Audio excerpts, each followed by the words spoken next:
नमस्कार दर्शक बंधु किचन कहले आपण मानक अनेक अनेक स्वागत। आज मु आपण मानक सहित गोटे हेल्दी रेसिपी शेयर करी। आपण माने यहाको ब्रेकफास्ट मध्ये खाई परिबे।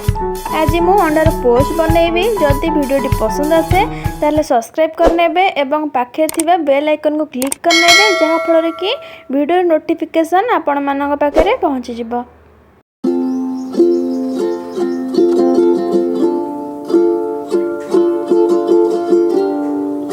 ताले चलंतु मु एबे आपण मानू देखेबी अंडा पोच किपरि बनाइबा।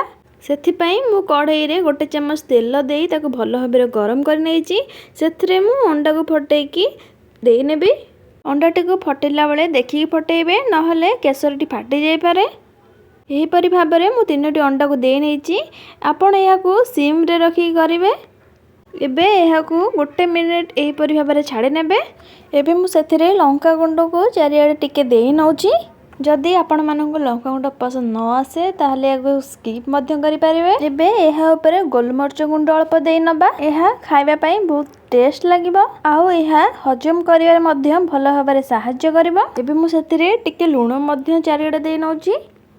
वर्तमान मु एहा को गोटे साइज रे भलो रे काटि नै गोटे प्लेट रे सर्व कर नेउची। वर्तमान एबे मोर प्रस्तुत होई जाईची अंडा पोस्टी। रेसिपीटी आपण माननकु किपरि लागिला एहार मतामत कमेंट माध्यम रे जणाइबे। देखा हबो एक नुवा रेसिपी रे। रहुची नमस्कार।